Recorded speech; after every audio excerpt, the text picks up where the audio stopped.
Okay. Aloha, everybody, and thank you for joining us on Thursday, October 1st, for our Hanauma Bay Education Program, Hanauma Talks. Today I have Claudia Cedillo, and she'll be talking about the ins and outs of Hawaiian Monk Seal hook removal. Please keep your guys' questions to the end, where we're going to have a question and answer session. If you guys do have a question during the talk, you guys are more than welcome to put it in the chat, and we will address that at the end. So without further ado, Claudia. Hi, everyone. Thank you so much for joining us today. I'm really excited to be part of this year's October Hawaiian Monk Seal series. Many of my colleagues will be presenting some awesome material this month as well. So please keep tuning in every Thursday for more fun seal info. So my name is Claudia Cedillo, and I am the registered veterinary technician with NOAA in the Hawaiian Monk Seal Research Program, or as we call it, HMSRP. I work with many scientists, and I also work very closely with our veterinary team. Today, we're going to be talking about fishing hook removal from the lucky Hawaiian Monk Seals who get themselves into tricky situations. But before we even dive into that, I'll give you just a quick basic overview of some key points of the species and our program. So Hawaiian Monk Seals, a fun fact, when they are born, they have a slick black coat like the one you see here on this cutie. But as they get older, they can be different shades of gray, like this guy here, or they can have shades of light yellow-brown on their bellies. Hawaiian Monk Seals are endemic to Hawaii, meaning that if you'd like to see a Hawaiian Monk Seal, you actually have to be in Hawaii to do so. They're not found anywhere else in the world. And unfortunately, they are an endangered species. There's only about 1,400 of them remaining. So every single seal life counts. There is a small subpopulation here in the main Hawaiian Islands. It's about 300 seals, but that does seem to be growing ever so slightly. And the rest actually live in the Hawaiian Island chain, or the rest of the Hawaiian Island chain called the Northwestern Hawaiian Islands. So this is the Northwestern Hawaiian Islands and the main Hawaiian Islands. It's the entire chain here. The Northwestern Hawaiian Islands are these further islands, and this is where the majority of the monk seals actually live. These islands are protected by the Marine National Monuments, and that means that to get to these islands, to study and help monk seals, we need to be on special permits.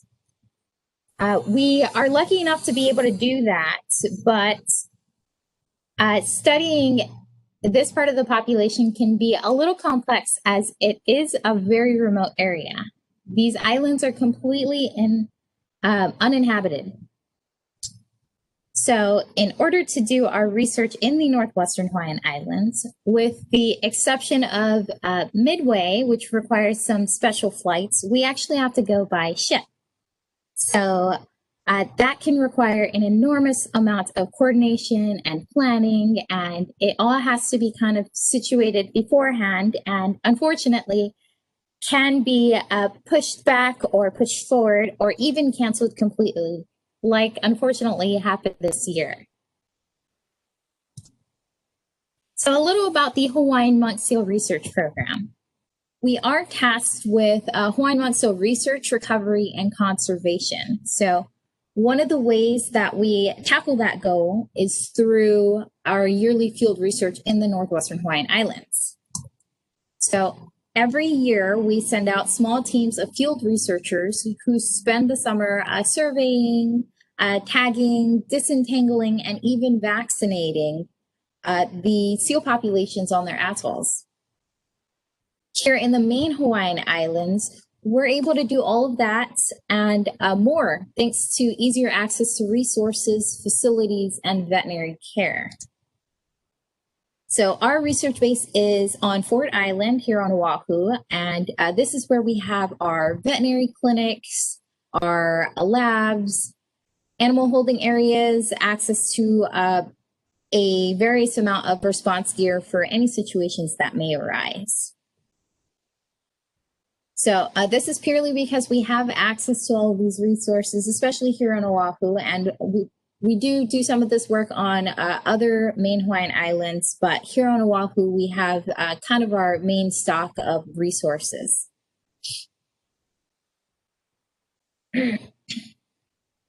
This is also where many of our wonderful scientists analyze the data that our field staff has worked so hard to get. So we can get that information out to you. And although Hawaiian Monk Seals have a range of threats, both in the northwestern Hawaiian Islands and the main Hawaiian Islands, I know that you guys are all fishing for answers about seal hookings. So let's get to that.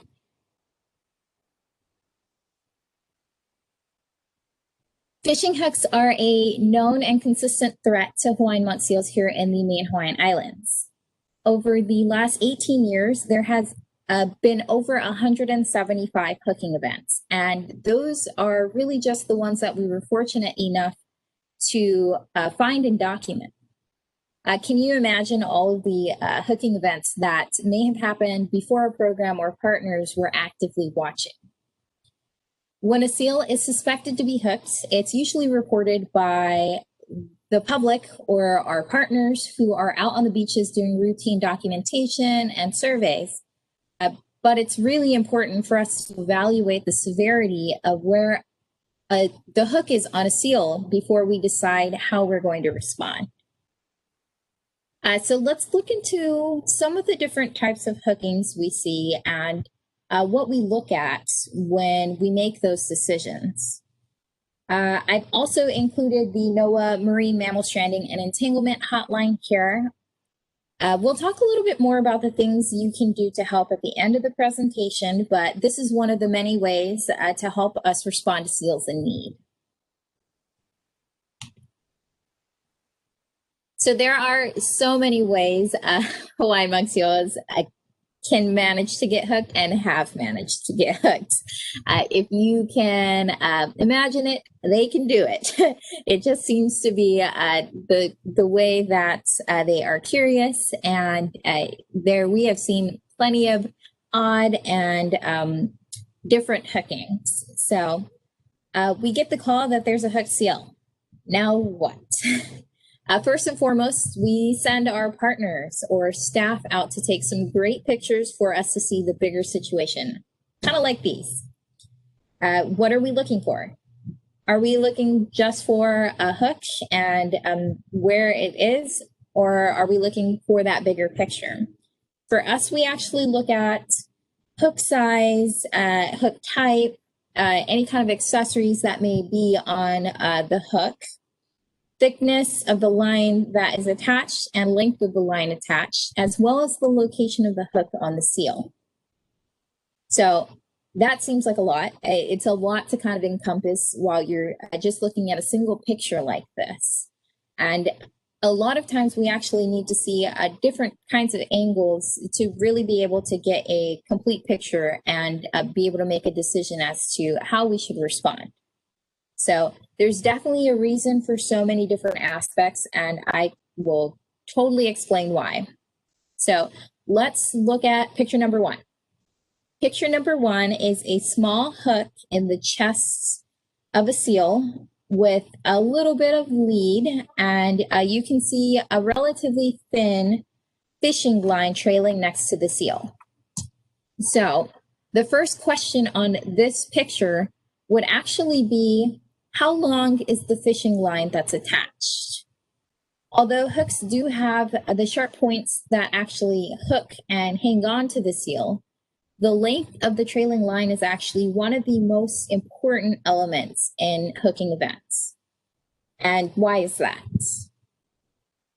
A line that is too long can cause entanglement hazards and can ultimately cause more intense problems for a seal. Between rolling in the sand, foraging, which means diving and hunting, swimming, and hauling out onto rocks and beaches, it is ridiculously easy for a monk seal to get themselves tangled in long segments of line trailing behind them. Line that begins to wrap a seal's body too tight can cut into the blubber of the seal. It can become tightly wrapped against them in pretty much any portion of their body, or it can wrap against their flippers or body parts, which can cause problems.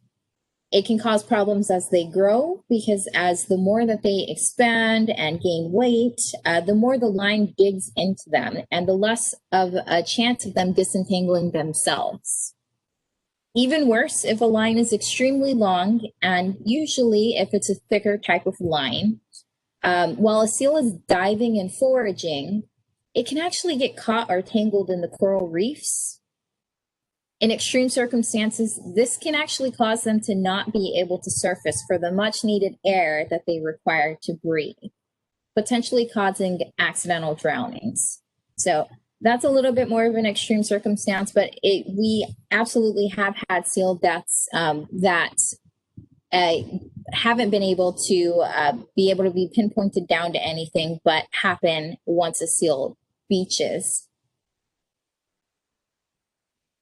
So let's just say that this line in picture number 1 is long. So this can still be resolved on the beach and doesn't really require too much stress on the seal. So a staff member will head out and, being very, very careful not to disturb the seal, will cut the line to a safe length, which is usually a length that makes sure that it cannot be wrapped around any portion of the seal. So anywhere from like 6 inches to maybe around a foot. So why do we not remove the hook itself and we're just cutting the line? Well, honestly, every single hooking is a little bit different, and there's always options for every single situation that arises. So let's look at picture number 2 so I can explain a little bit more as to why we may make the decision to leave a hook. So in picture number 2, this seal has also been hooked on its body. It looks like a small hook as well, but it has bigger fishing gear attached. From this angle, it's a little hard to tell if only a small amount of thin line is left, but for our purposes, let's just say that only about 6 inches of line is still attached to this hook. So this one would actually be a bigger choice for our veterinarian as to whether or not we would feel that this gear could cause entanglement or discomfort to the seal. If it is an entanglement hazard or discomfort, the veterinarian may decide that we should remove it. It's dependent on the circumstances, and we may actually leave this one just like the first seal.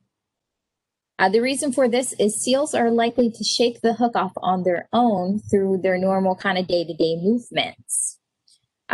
Since these two are located on the body, even more so as they move onto the beach or swim in the water, it is likely that they will be able to shake this hook on their own. Until that happens, we would carefully observe the seal anytime it's spotted to reassess. And if for any reason it doesn't seem like the hook is shaking, we could absolutely reassess sending in a team if we needed to. So moving on to both picture number 3 and picture number 4. So these are kind of bigger hooks. You can see them a little bit better. So we're going to talk about these together. These guys both seem to be hooked in the mouth or lip area. So even though these hooks are thicker and bigger in size, it seems like there is no line attached in picture number 3. It has a little bit of gear. It looks like a lead, but it doesn't look like there's any line. Picture number 4 has a very distinct and thick line, but it looks like it's short and it's cut off right there at that rock line. So in picture number 3, it's harder to see if the hook is a barbed hook or not, since it's kind of inside the seal's mouth. While in picture number 4, it's actually easier to identify this as a barbed hook. So you can kind of see it perfectly. But what is a barbed hook? A barbed hook is pictured right here. It has a triangular barb right at the end of the hook facing the opposite direction. This is kind of a common fishing hook that can be used just in day-to-day fishing, but for us, barb hooks actually make hookings and really shaking hooks a little bit more difficult. So shaking a barbed hook is difficult for a seal to do on its own, as the barb serves as a tissue catching point and it can cause greater damage.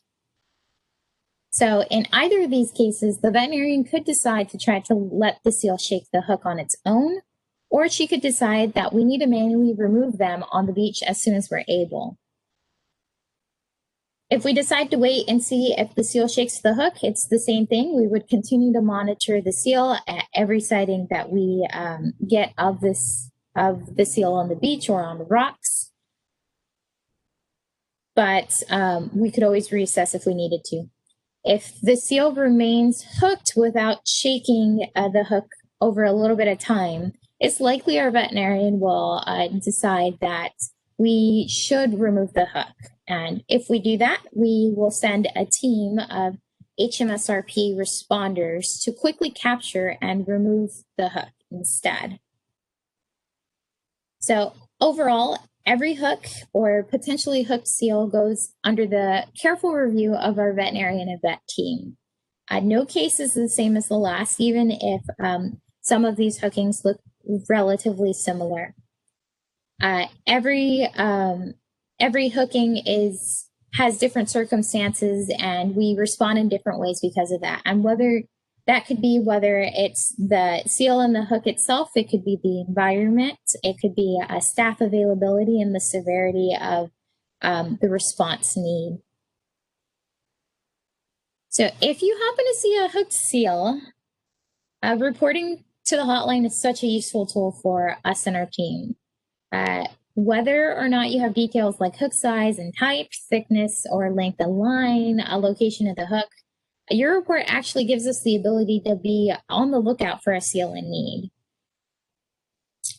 Every time we receive a possible hooking report, our partners work hard to roam the beaches to eliminate potential seal candidates and search for the seal in question. And they do this kind of based on where the hooked seal may have been seen last and the general descriptions of the seal that are given by the caller. Okay, so what do I mean by shaking a hook? Depending on the hook placement, and for you guys watching, this video is naturally a little bit choppy, so it's not your computer, it is the video, but depending on the hook placement, a seal can lose the hook on its own through motions like these. So you can kind of see the seal is lifting its head and shaking it around, and you can see its tongue kind of far out there, and it's shaking it around as well. So this works pretty well for hooks that are on the lip, on the tongue, anywhere in that kind of facial area or head area, because as I said, they can get hooked pretty much anywhere. Doing motions like this actually is pretty common, and we've seen many seals be able to shake those hooks off all on their own. If the hook is on parts of the body, like I said, it may lose the hook through its natural day-to-day movements. So coming up on the beach like this, swimming, kind of rubbing up against coral and things of that sort, all of those things allow seals to be able to kind of shake off hooks on their own. So in circumstances where the hook does not remove itself or resolve itself, or our veterinarian just deems that a beach removal is necessary right off the bat, we send a trained team of HMSRP staff to carefully, safely, and quickly remove the hook. This clip here shows a little bit of the teamwork and effort that goes into restraining a small seal for hook removal. It's definitely a smaller juvie seal, so you can imagine what this could look like if we needed to restrain a larger seal for a hook removal.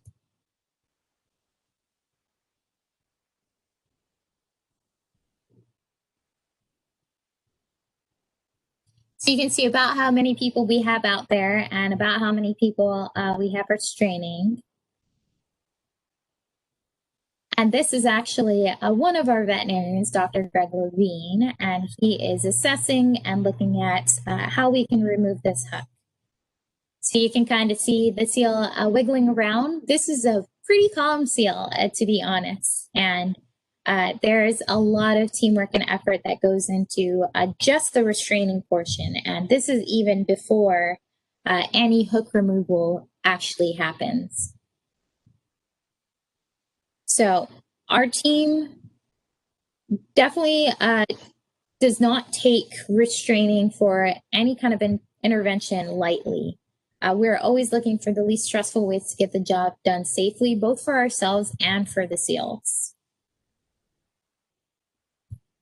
So what happens when you can't find the hook, but there's clearly line?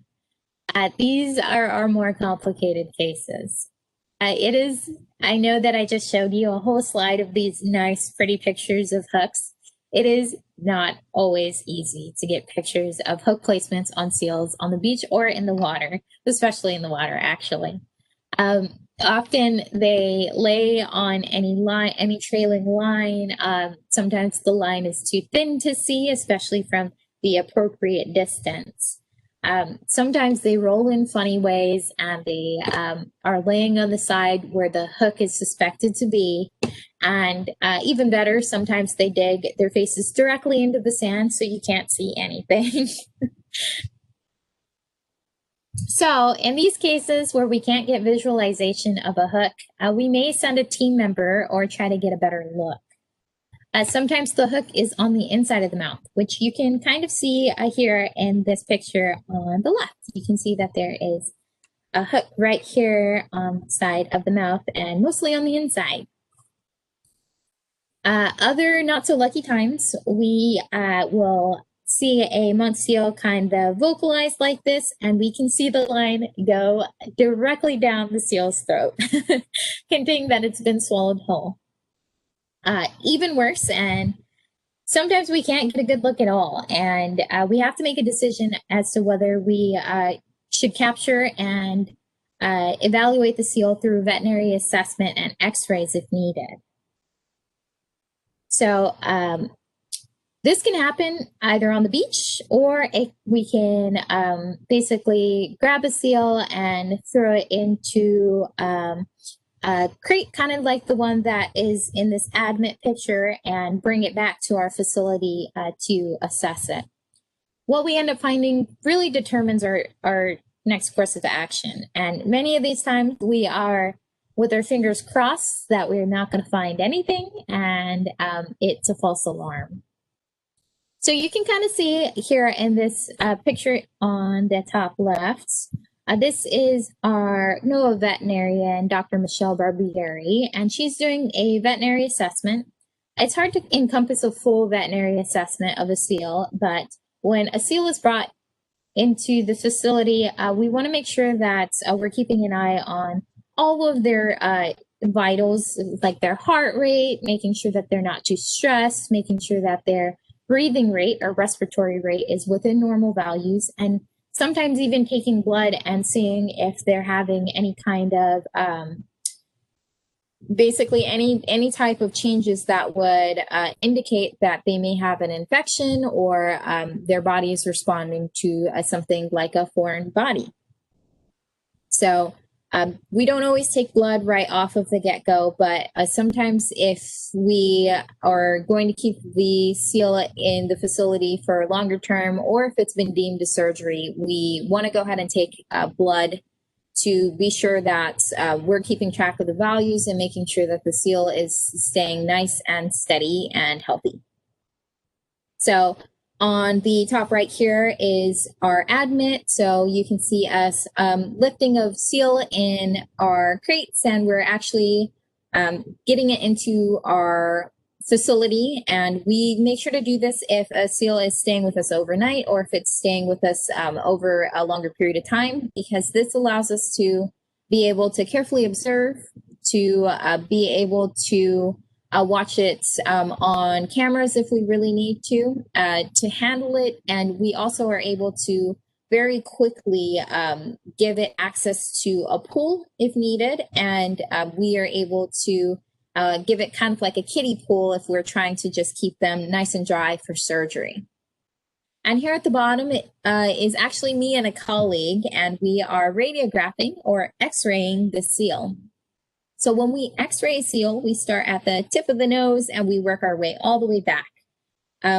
This is so that way we don't miss any kind of areas that may have hooks or any kind of like foreign or weird things happening. So as we work our way back and the seal gets a little bit more plump, sometimes we have to take numerous x-rays or radiographs to get the full picture. But doing this is really beneficial to us to try to figure out our next course of action, and also to try to confirm, or fingers crossed, not find hooks inside the seal. And sometimes this is what we find on those x-rays. So internal fishing hooks pose a far greater health risk to seals than the hooks that we see externally. Like I said, the external hooks, really the really big threat on those is the fishing line. But in these internal hooks, they may require invasive removal techniques, such as opening the body cavity, which causes a longer recovery time. Hooks found in the tongue can cause major damage if fishing line manages to wrap around the tongue, or if the hook lacerates the tongue in any kind of way, or like if they pull it on something on accident. Any ingested hook can become lodged into the esophageal, meaning the throat's walls or tissues, or even the stomach's walls or tissues. Barbed hooks, as I mentioned, do tend to cause way greater damage, and even more so internally, as they may shift, causing tears and lacerations inside the body. This also includes really important internal organs. These injuries can easily become fatal, and if they're not caught in time to intervene, we've definitely seen it. So depending on where we find the hook in the seal, there are different procedures that we can do to remove them. Hooks in the tongue usually only require sedation, which is basically a shot of medication to make the seal just drowsy enough for us to be able to handle it, manipulate it a bit, and be able to do a quick removal from the tongue. Hooks in the esophagus typically require the seal to be put under anesthesia, and it can require a long, thin tube that allows us to look inside the body with a tiny camera, and that's called an endoscope. Hooks in the stomach may require open body surgery, as I mentioned, and this is also done under anesthesia. So the difference between anesthesia and sedative is that using sedation is a little less risky. So anesthesia requires the seal to receive anesthetic gases that basically put the seal into a deeper state of unconsciousness. So this also means that we have to insert an airway tube, also called an intubation tube, to regulate their breathing. So here in this picture, you can actually see a sedated tongue hook being removed. So, or a sedated seal having a tongue hook removed. And the hook is right here, and you can actually see that there's kind of a lot of hands-on right now, because even though the seal has some sedation on board, they're still able to kind of respond a bit. And to do a removal like this, we have to have kind of a team holding open that mouth and being able to kind of hold it in place as we do it. So the esophagus. An esophageal hook removal requires us to use a few more tools than tongue removals do. It's because it's harder to visualize and identify exactly where the hook may be, or if it's lodged into a tissue or a wall. Monk seals have fairly tough esophaguses because they are accustomed to swallowing fish whole.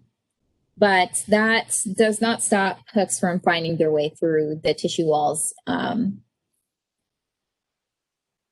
Luckily, that does give us the advantage of being able to feel confident in removing hooks, as the walls do tend to be fairly tough, and they withstand further damage if handled or if fishing hooks are removed correctly. So in this picture, you can see Michelle holding our custom-made rigid hook removal tools. So this is Michelle right here in the middle, and these are our tools. These tools are a little hard to describe, and you'll see them soon a little bit more up close, but they're basically these rigid metal tools made with small slits or catch mechanisms to slide over a hook to remove without accidentally tearing more tissue. So we can actually remove or maneuver these inside the esophagus to try to loosen hooks that are lodged into like the walls and the tissues, like this one is. So in the x-ray, you can see that the hook is in the esophagus, and you can actually tell that it's likely in the tissues as well, just based off of the width of it. But there's not really a way for us to be absolutely sure without seeing inside there. So here in the top right picture is Dr. Levine operating the endoscope to pinpoint exactly where that hook is inside the animal before removal.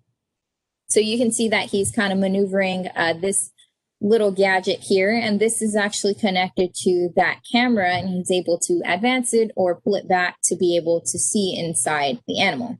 And he's using this monitor to see exactly where he is.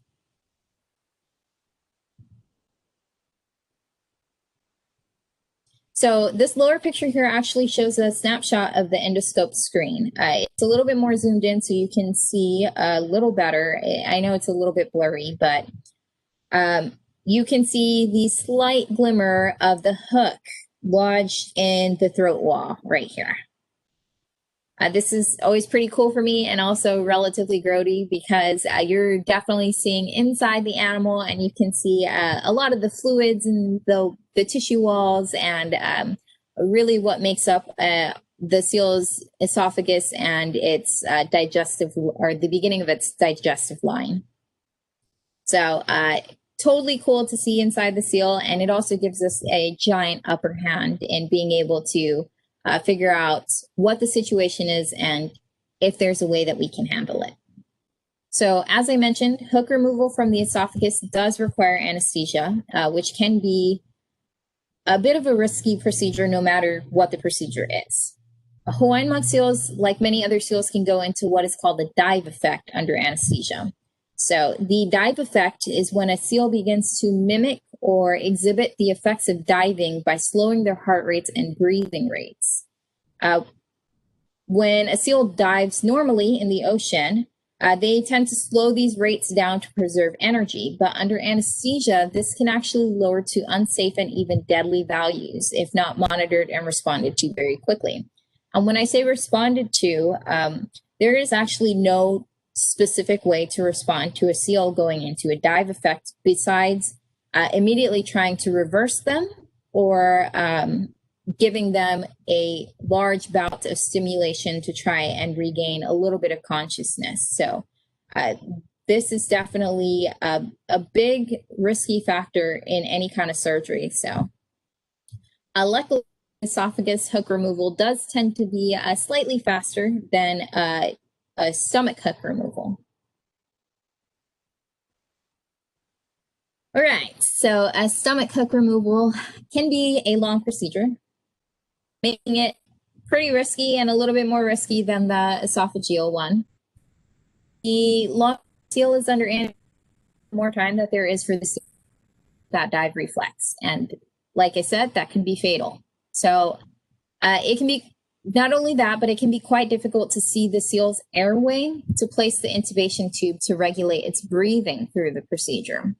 So this is something that we also have to do for the esophageal hook removals. So it's not something that's specific to like stomach hook removal or surgical removal.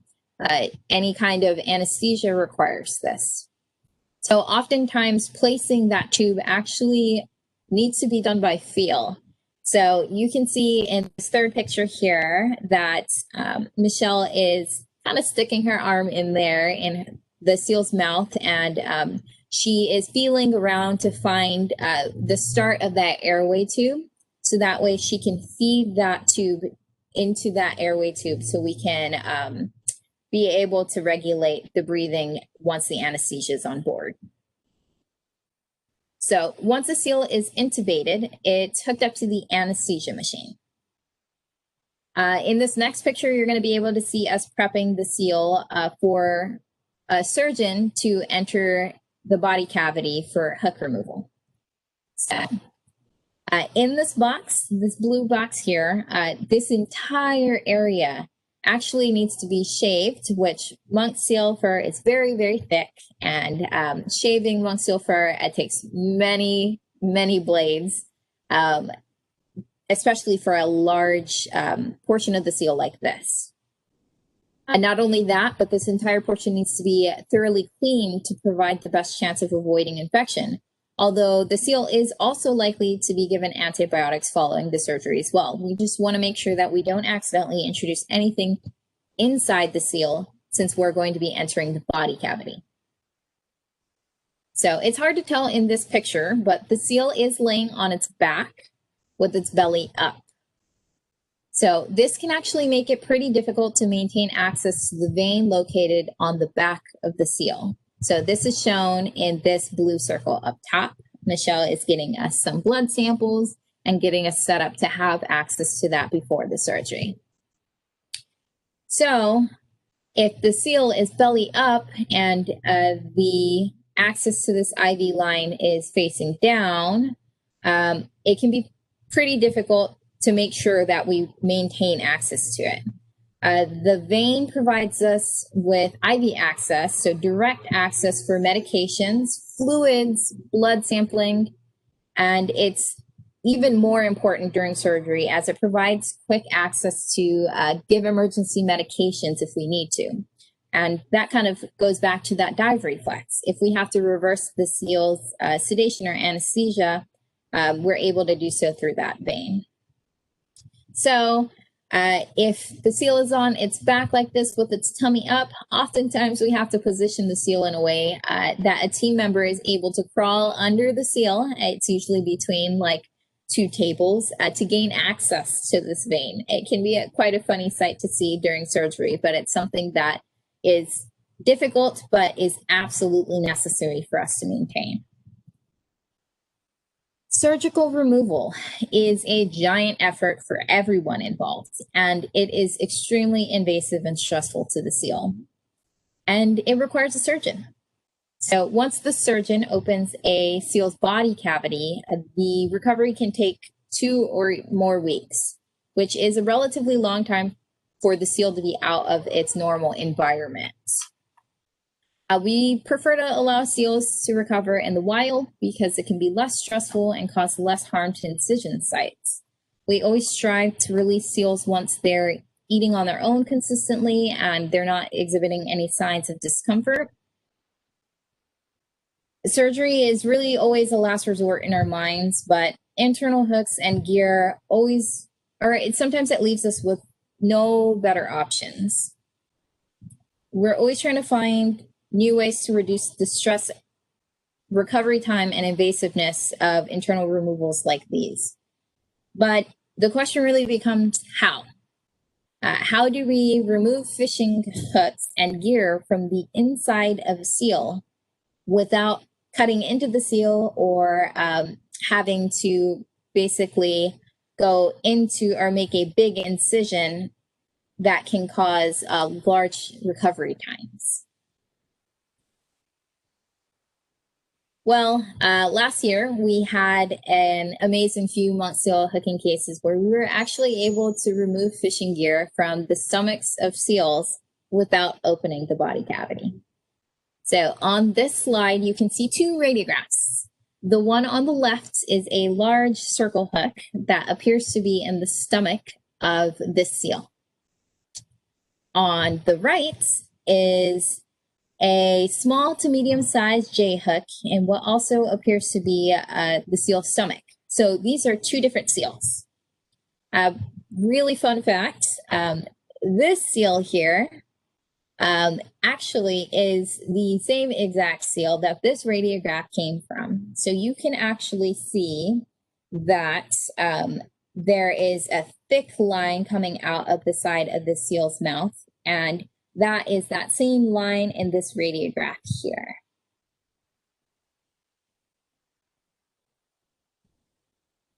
So, an even more fun fact, both of these seals were found hooked thanks to two separate reports from fishermen who self-reported suspecting to accidentally have hooked a seal. So 2 different seals, 2 different fishermen, and 2 different self-reports. That is phenomenal. It's not something that happens often, and honestly, there are many instances where it could be guessed, or basically it looks like a line was cut as the seal was on it. So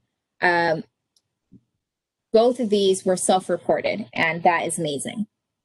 So the seal with the thick line may possibly have gone forward to eventually be detected if it didn't swallow that thick line further down the line. But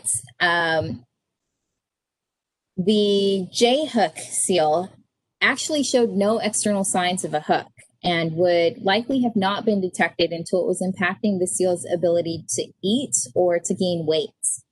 So this J-hook right over here, we got the report that a seal may possibly be hooked, and we were able to narrow it down to a couple of different seals. And at the last second, we decided that we should bring this seal in to be assessed, even though it didn't have any external line. So these fishermen providing critical information to the hotline may have saved both of these seals. This is a great time to say accidents happen. If you are fishing, if your family's fishing, if you're fishing with your friends are fishing, and you suspect that you've had a seal interaction that you're not so sure about, you're not sure if the seal was hooked, you're not sure if it stole your bait or anything like that, please report it. You always have the option to report anonymously, but no repercussions come from accidents. We are here for one goal, and it's for the health and conservation of monk seals. And even if your report turns out to be a false alarm, being able to send staff and partners out to be sure is equally as important as confirmed hookings. So back to the difference. What is the difference between these removals and an open body surgery? Well, I'll tell you. It is this little tool right here. So this is a endoscopy lasso tool. So you can see that there are a few different sizes on this tool and different variations of it. And this is not the exact lasso tool that we have used, but it's pretty similar. This lasso tool combined with an endoscope allows us to be able to see inside of a seal, and it also allows us to have the option to literally lasso things inside of the monk seal's body. So I will say that using these lasso tools, the actual material that they're made out of is pretty lightweight, and it has to be that way because it has to be very thin like this and able to fit into crevices and inside the body. And because of that, it can often feel like one of the crane games where you're trying to win prizes. So using these lasso tools is not an easy feat. It takes many attempts to be able to even get in the vicinity of what we're hoping to lasso.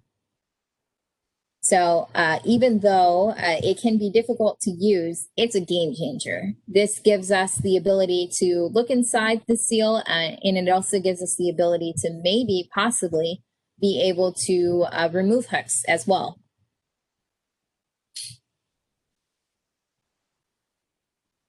So using an endoscope, endoscopy removal, we're able to pinpoint and find that circle hook in the seal's stomach.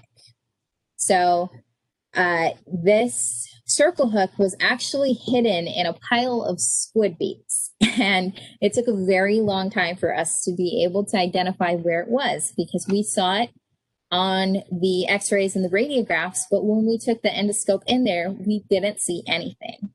And so the more and more we looked around, the more that we realized that it was stuck in this pile of what we thought was just digesting food in the stomach. So here in this picture, you can actually see what looks like the eye of the hook. And then you can see a little bit of brown all around, and that actually is some of the squid beaks inside the stomach. So this is all digestive fluid and enzymes. So pretty cool that we were able to identify it at all. And that is just step one to being able to try to see if we can remove it without having to get into the body cavity. So we took a swing at using the lasso to remove the hook, and it took multiple attempts and a lot of teamwork. But in the end, we were able to successfully remove this hook, and it was a game changer. So this is actually the hook here, and this is just one of our partners at the facility. He doesn't work for our program anymore. He had previously, and he actually was the one to successfully hook onto this hook inside the seal. So pretty awesome. You can see that thick line and the lead. So even though that was super awesome, the next case that we had was a little more tricky. So that J hook, we were glad that we took the seal in for some assessment, because it turned out that this J hook was unfortunately lodged into the tissue between the esophagus and the stomach. So it was pretty far down and it was closer to the stomach. But using the endoscope, we were able to pinpoint exactly where that hook was embedded. And we were able to attempt and use those rigid dehooking tools to try to remove it. So we used those tools for the esophagus, but we had never really used it this far down, especially this far down closer to the stomach. And in fact, they weren't necessarily built to be that long. So it was a pretty long shot for us to try to use these tools, and it definitely required a lot of creativeness for us to try and go this route, because it seemed like this was going to have to be a surgical incision, and even worse, this hook was actually kind of placed more towards the chest area rather than the stomach, which adds a lot of different risks. So what seemed like a pretty long shot also ended up successful, and it's helping us adjust and pave a path for less invasive hook removal techniques like this, because this was definitely nothing that we had planned for. We just used resources around us to try to think creatively. So the pros of endo removal: it's less invasive. That's number one. It's less invasive. There's no cutting. And because of that, there's a quicker recovery time. For both of these seals, we were actually able to release them the very next day. And the only reason that they were kept overnight is because we always want to make sure that they recover from anesthesia correctly and they perk up a little bit before we release them. So very next day that they were released. The cons of it can run a little longer because, like I said, you're playing the crane game. Even with the lasso or the rigid tools, it takes quite a bit to be able to hook onto a hook in any portion of the seal, especially in the stomach, or if it's embedded into a wall, that's even more complicated. So longer anesthesia time is always more risky. We can always try to remove using the endoscope and the tools, but there really is no guarantee that we'll be able to successfully remove every hook this way. So the seal may end up needing surgery anyway, and that may add on to the anesthesia time that the seal needs to be under. And lastly, since this is a new technique for us, it will continue to be a learning process for different situations like these two situations. Okay, so this is the moment that we were able to remove the J-hook from the embedded tissue using just the endoscope rigid tools, no cutting involved. It was a very exciting process. So it's going to replay. These are our two veterinarians, and oh, it's not a thing. Yeah, these are our two veterinarians, and they're working together. As you can see, this is kind of a really long tool that requires more than one hand, and they basically are working together to pull out a hook that we suspected that we had in hand already. So basically, by pulling out the rigid tools, we were able to also pull out the hook, which we had slipped into the rigid tools. So I'll show you a little bit better in these next ones. So these are the hooks that were removed and the tools that were utilized to do it. So in this left picture, this was the lasso, and this is the hook literally moments after it was being pulled from the mouth. You can see that there's a little bit of line still in there, and Michelle is working to pull it out without snagging onto anything. The endoscope is actually no longer in this picture just because we pulled it out once we had visual of the hook, and that was once it got far enough up in the esophagus. And then here on the side is the rigid hook removal tool that we use, or tools, because we did use both of them. And you can see that we made some adjustments to them to make sure that it was successful for us.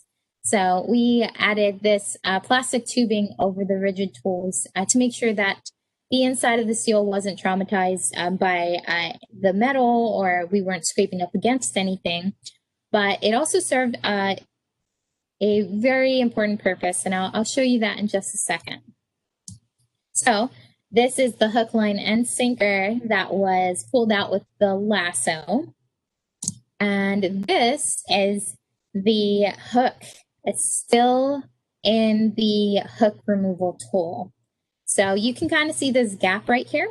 We actually wanted to utilize this tubing to be able to put pressure against the end of the hook, so that way we could be assured that no other tissue would be getting snagged by the hook as we pulled it out. Because if we pulled it out in this direction, you can imagine that tissues may get caught. We were lucky that for this lasso, we were able to adjust the lasso to pull on this side of the hook. So when we pulled it out, it was actually pulled against the pointy parts of the hook. All right, so it is really important for me to reiterate that all the work that we do to help hook monk seals, and really monk seals in general, takes an enormous amount of careful consideration, planning, and training. So all of the activities involved in our work are done under a permit by trained experts. So what can you do to help? Hookings are often life-threatening for seals and other species. So accidents happen. Once again, accidents happen. Be a hero and call. I put the NOAA Marine Mammal Stranding and Entanglement Hotline here once again. This is a very, very convenient and helpful phone number to have on hand, just in case you come across anything. Fishing is an important way of life in Hawaii, and using barbless hooks is beneficial for many reasons. Barbless hooks are better for the fish. It's easier to quickly release unwanted catch without causing damage to the fish, which means that you have more and healthier fish to catch in the future. It's better for you. You minimize injury to yourself and others, and you minimize like any damage to shirts or your personal clothing or belongings. And it's better for Hawaii's protected species. Barbless hooks reduce potential injury in the event of accidental hookings or entanglement. And they also allow for a quicker release or self-shedding or shaking it off. And it reduces trauma and lets seals return to their normal activities faster. Reuse your bait, don't feed seals. Seals are much like dogs. They're heavily reinforced by being fed. So if you throw out your bait into the water and a seal starts to incorporate that humans need food, it can cause some problems. So we don't want any habituation to happen to where seals get a little bit too comfortable around humans. Reel in your line if monk seals are near. This is just to try to avoid accidents, and it also, once again, takes away the reinforcement of potentially any kind of fish that are around your hooks. And keep your distance. Seals need space to rest. It's totally natural for monk seals to come onto shore, onto the beach, and haul out for long periods of time. Just give them space, and don't attempt to push them back into the water. They need the time to rest. And if you're ever approached by a seal, both on the beach or in the water, just move away to avoid interaction. Just be cautious, especially in the water, to move away nice and slowly and give them the space that they need. And lastly, monk seal sightings are still relatively rare in the main Hawaiian Islands. So we also want to know if you see a healthy monk seal. We don't just need to know if you see hooked or seals endangered. So email the sightings email, which is provided here. And the following information is usually asked for, but you don't have to have every piece of this information to be able to send an email to this sightings email. So date and time, description of the location, estimated size, characteristics or identifying characteristics, the seal's behavior, and photos if possible, but only from a safe distance. And finally, I'd like to thank just a few of our partners. I'm sure I missed plenty, but these partners really make it possible for us to continue doing the valuable work that we do. It takes a village to save seals, especially now in this unprecedented time. So thank you for coming to my talk. And once again, many of my colleagues will be presenting some awesome material this month. So please keep tuning in every Thursday for more fun seal info. And with that, I'll open up the floor for questions. Okay, thank you, Claudia. So does anybody have any questions, or you guys want to chat? Put any questions in the chat. I actually got one question. So I know barbless hooks are the best way to, because I'm a fisherman, and I usually use barbless hooks. But which one causes more damage, the J rig or the other one, the circle? With both of them, as long as they're barbless, both can be shaken off pretty easily. Mm-hmm. With the J hooks, I mean, they have a little bit more of like it's a J, so it has a little bit more of a closure. So sometimes if those hooks get on like the jaw or the cheek and things like that, it can kind of embed a little bit easier.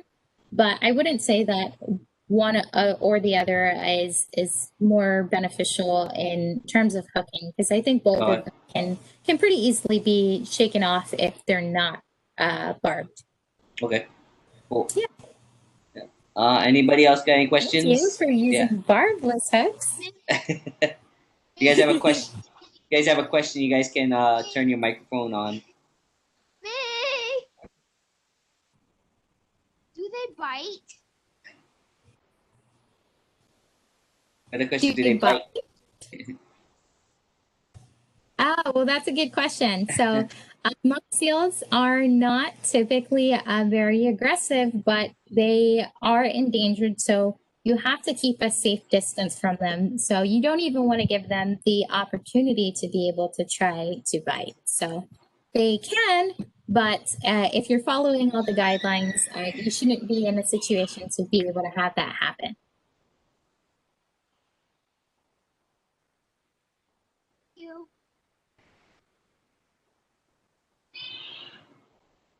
Anybody else got any questions?